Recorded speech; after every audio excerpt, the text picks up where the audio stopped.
ಬಹುಶಃ ಇದುವರೆಗೆ ಮಹಾಸನ್ನಿಧಿಯವರು ನನ್ನ ಬಗ್ಗೆ ಮಾಹಿತಿಯನ್ನು ಕೊಟ್ಟರು.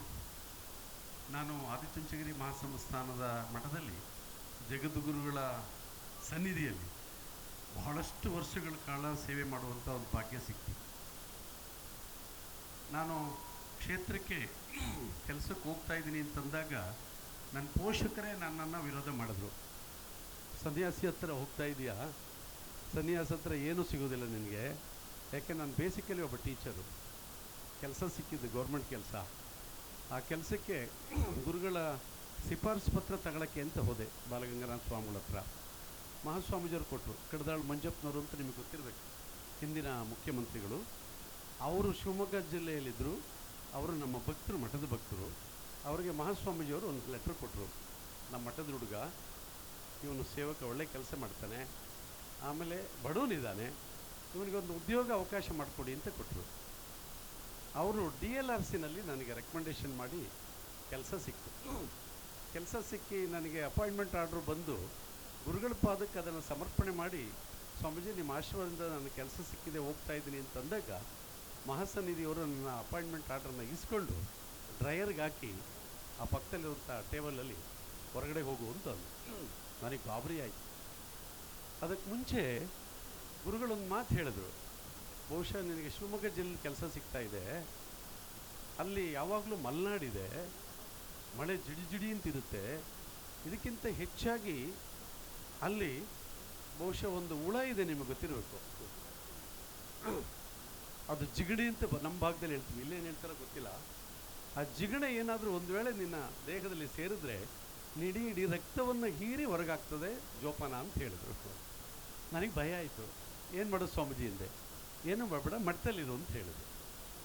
ನಮ್ಮ ಹಳ್ಳಿಗಳಲ್ಲಿ ಇದು ನಾನು ನಿಮ್ಗೆ ಹೇಳ್ತಿರೋದು 1975ನೇ ಇಸ್ವಿ. ಗುರುಗಳು ನನಗೆ ಆಯಿತು ಅಲ್ಲಿ ಬೇಡ ಮಠದಲ್ಲೇ ಕೆಲಸ ಮಾಡು ಅಂದಾಗ ನನಗಿನ್ನೂ ಖುಷಿ ಆಯಿತು. ಸರ್ಕಾರಿ ಕೆಲಸನ ಬಿಟ್ಟು ಮಠದ ಜೊತೆಗೆ ಸ್ವಾಮಿಗಳ ಜೊತೆಗೆ ಇರೋದಕ್ಕೆ ನಾನು ಒಪ್ಪಿದೆ. ಮನೆಗೆ ಬರೋದ್ರೊಳಗೆ ಇಲ್ಲೊಂದು ದೊಡ್ಡ ರಣರಂಗ ಆಗಿತ್ತು. ನಮ್ಮ ತಂದೆ ಚುಂಚನಗಿರಿ ಮಠಕ್ಕೆ ಹೋಗಿ ಸೇರ್ತಾ ಇದ್ದಾನೆ. ಸನ್ಯಾಸಿ ಸವಾಸ ಮಾಡಿದ್ರೆ ಯಾರಾದರೂ ಉದ್ಧಾರ ಆಗ್ತಾರಾ? ಅವ್ರ ಹತ್ರ ಸಿಗೋದೇನೋ ವಿಭೂತಿ ಚೀಲ, ಬೇರೆ ಏನಾದ್ರು ಸಿಗುತ್ತಾ? ಆದ್ದರಿಂದ ನೀನು ಉದ್ಧಾರ ಆಗಲ್ಲ, ಖಂಡಿತ ಹಾಳಾಗೋಗ್ತೀಯ ಅಂತ ನಮ್ಮ ತಂದೆ ನನಗೆ ಹೇಳಿದ್ರು. ಆದರೂ ಕೂಡ ಹಠ ಮಾಡಿ ನಾನು ಸ್ವಾಮಿಗಳ ಜೊತೆ ಸೇರಿದೆ. ನಾನು ಬರೀ 9 ತಿಂಗಳಷ್ಟೇ ಪಾಠ ಮಾಡಿದ್ದು ಶಿಕ್ಷಕನಾಗಿ. ಗುರುಗಳು ಬೇಡ ನೀನು ನನ್ನ ಜೊತೆಗೆ ಬಾ ಅಂತೇಳಿ ಕರೆದು 75ನೇ ಇಸ್ವಿನಲ್ಲಿ ಸೆಪ್ಟೆಂಬರ್ 26ನೇ ತಾರೀಕು ಗುರುಗಳು ನನ್ನ ಜೊತೆಗೆ, ಅವ್ರ ಜೊತೆಗೆ ನನ್ನನ್ನು ಹಾಕ್ಕೊಂಡು ಬಹುಶಃ 2025 ಆಗಿದೆ, ಇನ್ನೂ ಕೂಡ ಸೇವೆ ಮಾಡೋ ಭಾಗ್ಯ ನನಗೆ ಸಿಕ್ತು. ಯಾಕೆ ಈ ಮಾತು ಈ ಸಂದರ್ಭದಲ್ಲಿ ನಿಮ್ಗೆ ಹೇಳಿದೆ ಅಂತ ಹೇಳಿದ್ರೆ, ಸಾಧು ಸತ್ಪುರುಷರ ಸಹವಾಸ ಇದೆಯಲ್ಲ, ಅಂಥ ಒಂದು ದೊಡ್ಡ ಶಕ್ತಿಯನ್ನು ಕೊಡ್ತದೆ. ನಾನೊಬ್ಬ ಸಾಮಾನ್ಯ ಮೇಷ್ಟ್ರಾಗಿದ್ದರೆ ಬಹುಶಃ ನಮ್ಮೂರು ಶಿವಮೊಗ್ಗಕ್ಕಷ್ಟೇ ಸೀಮಿತ ಆಗ್ತಾಯಿದ್ದೆ. ಬಹುಶಃ ಗುರುಗಳ ಸಂಸರ್ಗ, ಗುರುಗಳ ಸೇವೆ, ಗುರುಗಳ ಜೊತೆಗೆ ಆ ಸುವಾಸನೆ ಇತ್ತಲ್ಲ, ಬಹುಶಃ ಇವತ್ತು ನಮ್ಮನ್ನು ಇಲ್ಲಿವರೆಗೆ ಕರ್ಕೊಂಬರುವಂಥ ಕೆಲಸ ಆಗಿದೆ. ಅದಕ್ಕಾಗಿ ದಯಮಾಡಿ ಎಲ್ಲ ಭಕ್ತರಿಗೂ ನಾನು ಹೇಳೋದಿಷ್ಟೇ, ಗುರು ಪರಂಪರೆಯ ನೆನಪುಗಳಿದೆಯಲ್ಲ, ಸಹವಾಸಗಳಿದೆಯಲ್ಲ, ಸಂಸ್ಕಾರಗಳಿದೆಯಲ್ಲ, ಇಡೀ ನಮ್ಮ ಬದುಕನ್ನು ಹೊಸ ದಾರಿಗೆ ಕರ್ಕೊಂಡೋಗ್ತದೆ. ನೆನಪಿರಲಿ, ಬಹುಶಃ ಇವತ್ತು ಒಳ್ಳೆ ಸ್ವಾಮಿಗಳು ಸಿಗೋದು ಭಾಳ ಕಷ್ಟ. ಎಲ್ಲ ಭಕ್ತರುಗಳಿಗೆ ಇದೊಂದು ಕಿವಿ ಮಾತು, ನಮ್ಮ ಮಠ ಭಾಳಷ್ಟು ಬೆಳೆದಿದೆ. ಒಂದು ಕಾಲಕ್ಕೆ 74ನೇ ಇಸ್ವಿಲಿ ನಮ್ಮ ಮಠದ ಆದಾಯ, ಅದು ಹೇಳಿದ್ರೆ ನೀವೆಲ್ಲ ನಾಚಿಕೆ ಪಡ್ತೀರಿ, 9,643 ರೂಪಾಯಿ ಒಂದು ವರ್ಷದ ಆದಾಯ. 9,643. ನಮ್ಮ ಹತ್ರ ಕೆಲಸ ಮಾಡೋ ಒಬ್ಬ ಸಣ್ಣ ಕೂಲಿ ಕಾರ್ಮಿಕನಿಗೆ ನಾವು 20,000 ಕೊಡ್ತೀವಿ. ವರ್ಷದ ಆದಾಯ ಆಯಿತು. ಬಹುಶಃ ಗುರುಗಳು ಪಾದಾರ್ಪಣೆ ಮಾಡಿ ಅವರಿಡೀ ಮಠವನ್ನು ಕೈಗೆ ತಗೊಂಡು ಭಕ್ತರನ್ನು ಸಂಘಟನೆ ಮಾಡಿ ಎಲ್ಲೆಲ್ಲಿ ಏನೇನು ತಗೋಬೇಕು ಅನ್ನೋದ್ರ ಬಗ್ಗೆ ಒಂದು ಯೋಜನೆಗಳನ್ನು ರೂಪಿಸಿದಾಗ ಇವತ್ತು ಮಠದ ವಹಿವಾಟು ನೀವು ನೆನಪು ಮಾಡ್ಕೋಬೇಕು, ಒಂದು ವರ್ಷಕ್ಕೆ 1,500 ಕೋಟಿ. ಅಂದರೆ ಒಬ್ಬ ಸಾಧು ಸತ್ಪುರುಷ ಮನಸ್ಸು ಮಾಡಿದ್ರೆ ಏನನ್ನು ಬೇಕಾದರೂ ಸಾಧನೆ ಮಾಡೋದಕ್ಕೆ ಸಾಧ್ಯ ಇದೆ ಅನ್ನೋದನ್ನು ಆದಿಚುಂಚನಗಿರಿ ಮಹಾಸನ್ನಿಧಿಯವರು ತೋರಿಸ್ಕೊಟ್ರು. ಅವರಿಗೆ ಕಾರಿಲ್ಲ, 2 ವರ್ಷ KSRTC ಬಸ್ಸಲ್ಲಿ ಓಡಾಡ್ತಾಯಿದ್ರು.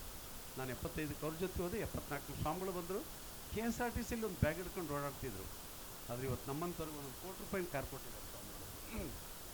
ಅಂದರೆ ಗುರುಗಳ ಸಹವಾಸ ಇದೆಯಲ್ಲ, ಅದಕ್ಕೆ ದಯಮಾಡಿ ಭಕ್ತರಿಗೆ ಒಂದು ಸಣ್ಣ ಕಳಕಳಿಯ ಮನವಿ ಏನು ಅಂದರೆ, ಯಾವುದೇ ಸ್ವಾಮಿಗಳನ್ನು ಲಘುವಾಗಿ ಕಾಣಬೇಡಿ, ಅವ್ರಿಗೆ ನೋವು ಉಂಟು ಮಾಡಬೇಡಿ. ಅವರೆಲ್ಲವನ್ನೂ ತ್ಯಾಗ ಮಾಡಿ ಈ ಸಮಾಜದ ಏಳಿಗೆಗಾಗಿ ನಿಮ್ಮ ಜೊತೆಗೆ ದುಡಿದಿರ್ತಿರ್ತಾರೆ. ಯಾರೋ ಕಿಡಿಗೇಡಿಗಳು ಸಣ್ಣ ಪುಟ್ಟ ಸಮಸ್ಯೆಗಳಿಗೆ, ಸ್ವಾರ್ಥಗಳಿಗೆ, ಇನ್ಯಾವುದೋ ಲಾಲಸೆಗಳಿಗೆ, ಅವರೇನೋ ಆದಂಥ ಕೆಲಸಗಳಾಗಲ್ಲ ಒಂದೇ ಒಂದು ಕಾರಣಕ್ಕೆ ಬೇರೆ ಬೇರೆ ರೀತಿಯ ಭಾವನೆಗಳನ್ನು ಬಿತ್ತುತ್ತಾರಲ್ಲ, ಅವ್ರ ಕಿವಿಗಳಿಗೆ ನೀವು ಅವಕಾಶ ಕೊಡಬೇಡಿ. ನನಗೆ ನೆನಪಿದೆ, ನಮಗೆ ಇನ್ನೂ ಒಂದು 25 ಜನ ಸ್ವಾಮಿಗಳು ಬೇಕು. ಯಾರೂ ಬರೋಕ್ಕೆ ರೆಡಿ ಇಲ್ಲರಿ. ಯಾರಾದರೂ ಸನ್ಯಾಸಿ ಬನ್ನಿ ಅಂತ ಕರೆದ್ರೆ ಬರ್ತೀವಿ ಸರ್, ಯಾವ ಕಾರ್ ಕೊಡ್ತೀರಿ ಅಂತ ಕೇಳ್ತಾರೆ ಫಸ್ಟ್. ಆಮೇಲೆ ಚೆಕ್ ಬುಕ್ ನಿಮ್ಮ ಹತ್ರ ಇರುತ್ತೋ ನಾವು ಸೈನ್ ಹಾಕ್ಬೋದು ಅಂತ ಕೇಳ್ತಾರೆ. ಅಂತಹ ಪರಿಸ್ಥಿತಿ ಇದೆ. ಹಾಗಾಗಿ ದಯಮಾಡಿ ಸಾಧು ಸತ್ಪುರುಷರುಗಳನ್ನು ನೋಯಿಸಿದಾಗೆ ಬಹಳ ಜೋಪಾನಾಗಿ ಮಾಡುವಂಥ ಕೆಲಸ ಭಕ್ತರು. ಈಗಾಗಲೇ ನಮ್ಮ ವಕೀಲರು ಮಾತಾಡ್ತಾ ಒಳ್ಳೆ ಮಾತನ್ನು ಹೇಳಿದ್ರು. ಯಾಕೆ ಅಂತ ಹೇಳಿದ್ರೆ, ಆ ಗುರುಗಳು ಬಂದ ಮೇಲೆ ಈ ಮಠ ಹೇಗಾಯಿತು ಅನ್ನೋದ್ರ ಬಗ್ಗೆ ನಮ್ಮ ಮುಂದೆ ಚಿತ್ರೀಕರಣ ಇದೆ.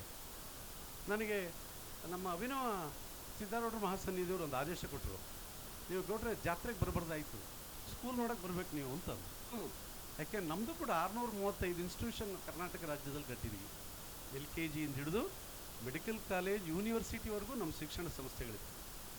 ಆದರೆ ನಾವು ಯಾವುದೇ ಶಿಕ್ಷಣ ಸಂಸ್ಥೆಯ ಕಟ್ಟಡಗಳನ್ನು ಶಾಲೆ ಪ್ರಾರಂಭ ಮಾಡಿ ಆ ಸ್ಟ್ರೆಂತ್ಗಳು ಆದಂಗೆ ನಾವು ಬಿಲ್ಡಿಂಗನ್ನು ಕಟ್ಕೊಂಡು ಹೋಗ್ತೀವಿ.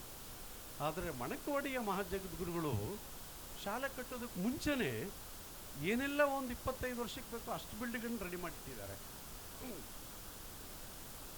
ಇಷ್ಟು ನೀವು ತಿಳ್ಕೋಬೇಕು. ಗುರುಗಳ ಉತ್ಸಾಹಕತೆ ಹೇಗಿದೆ, ಮುಂದಾಲೋಚನೆ ಹೇಗಿದೆ, ಅವರ ಕ್ರಿಯಾಶೀಲತೆ ಹೇಗಿದೆ. ಹಾಗಾಗಿ ಅದಕ್ಕೆ ಯಾವ ಅಪಚಾರವನ್ನು ಎಸಗದ ಹಾಗೆ, ನಿಮ್ಮ ಉತ್ತರ ಕರ್ನಾಟಕದಲ್ಲಿ ನನಗೆ ಗೊತ್ತಿದೆ, ಸಾಧು ಸತ್ಪುರುಷಗಳು ಅಂದರೆ ಬಹಳ ಪ್ರೀತಿ ಇದೆ, ಗೌರವ ಇದೆ, ಭಕ್ತಿ ಇದೆ. ಆದರೆ ನಮ್ಮ ಭಾಗದಲ್ಲಿ ಇಷ್ಟಿಲ್ಲ. ಆದರೂ ಒಂದು ಮಾತನ್ನು ಹೇಳ್ತೀನಿ, ದಯಮಾಡಿ ಗುರುಗಳ ಮನಸ್ಸುಗಳನ್ನು ನೋಯಿಸಿದಾಗೆ, ಅದಕ್ಕೆ ನಾನೇ ಸಾಕ್ಷಿ. ಗುರುಗಳು ಏನು ಹೇಳಿದ್ರು ಕೂಡ ಎಲ್ಲಕ್ಕೂ ಎಸ್ ಅಂತ ಕೆಲಸ ಮಾಡಿದ ಇಷ್ಟು ವರ್ಷದ ನನ್ನ ಅವಧಿ ನಾನು ಬಹಳ ಖುಷಿಯಾಗಿದ್ದೀನಿ, ಸಂತೋಷವಾಗಿದ್ದೀನಿ. ಈ ಜನ್ಮ ಸಾಕು ಅಂತ ಅನ್ನೋಷ್ಟಾಗಿದೆ, ಹೊಸ ಜನ್ಮಕ್ಕೆ ಬರ್ಬೋದಲ್ಲ ಅನ್ನೋಷ್ಟು ಆಸೆ ಬಂದಿದೆ. ಹಾಗಾಗಿ ದಯವಿಟ್ಟು ನೀವೆಲ್ಲರೂ ಕೂಡ ಪುಣ್ಯವಂತರು ಅಂತ ಹೇಳ್ತಾ, ಮತ್ತೊಮ್ಮೆ ವೇದಿಕೆ ಮೇಲಿರುವಂಥ ಎಲ್ಲ ಹರಗುರು ಚರಮೂರ್ತಿಗಳ ಪಾದಾರವಿಂದಗಳಿಗೆ ನನ್ನ ಅನಂತ ಧನ್ಯವಾದಗಳನ್ನು ಸಮರ್ಪಣೆ ಮಾಡ್ತಾ, ಯೋಧರನ್ನ ಮತ್ತೊಮ್ಮೆ ನಾನು ಸ್ಮರಣೆ ಮಾಡ್ತಾ. ಯಾಕೆ ಅಂತ ಹೇಳಿದ್ರೆ, ಅವರು ಚಳಿ, ಮಳೆ, ಗಾಳಿ, ಬಿಸಿಲು, ಗಂಡ ಹೆಂಡತಿ, ಮಕ್ಕಳು, ಸಂಸಾರಗಳನ್ನು ತೊರೆದು ನಮ್ಮನ್ನು ಕಾಪಾಡ್ತಿದ್ದಾರೆ. ಹಾಗಾಗಿ ಅವರನ್ನು ಕರೆದು ಸನ್ಮಾನ ಮಾಡುವಂಥ ಒಂದು ವಿಶಿಷ್ಟ ಕಾರ್ಯಕ್ರಮ ನನಗೆ ತುಂಬ ಮೆಚ್ಚುಗೆ ಆಯಿತು. ಹಾಗಾಗಿ ಅವರಿಗೆ ಮತ್ತೊಮ್ಮೆ ನಾನು ಸಲಾಮಗಳನ್ನು ಹೇಳ್ತಾ, ನಿಮ್ಮೆಲ್ಲರಿಗೂ ವಂದಿಸ್ತಾ, ನಾನೀಗಾಗಲೇ ಗುರುಗಳ ಅನುಮತಿಯನ್ನು ಪಡೆದಿದ್ದೀನಿ. ನಾನು ಬೇರೆ ಏನೋ ಕೆಲಸಗಳ ನಿಮಿತ್ತ ನಾನು ಹೋಗಬೇಕಾಗಿದೆ. ಮತ್ತಿನ್ನೊಂದು ಸರಿ ನಾನು ಪೂರ್ಣ ಶಾಲೆಯನ್ನು ನೋಡೋ ದೃಷ್ಟಿನಲ್ಲಿ ಬೆಳಗ್ಗೆ ಟೈಮ್ನಲ್ಲೇ ಬಂದು ಒಂದಿನ ಪೂರ್ಣ ಅಪ್ಪರ ಜೊತೆ ಇರ್ತೀನಿ ಅಂತ ಹೇಳಿದ್ದೀನಿ. ಅದನ್ನು ಅಭಿನವ ಸಿದ್ಧಾರೂಢ ಮಹಾಸನ್ನಿಧಿಗೂ ಕೂಡ ನಾನೀಗ ಮಾತು ಕೊಡ್ತಾ ಇದ್ದೀನಿ. ನಿಮ್ಮ ಮಾತಿನ ಪ್ರಕಾರ ನಾನು ಬರ್ತೀನಪ್ಪ ಶಾಲೆ ನೋಡೋಕ್ಕೆ ಅಂತೇಳಿ. ತಮ್ಮೆಲ್ಲರಿಗೂ ವಂದನೆಗಳು, ಧನ್ಯವಾದಗಳು.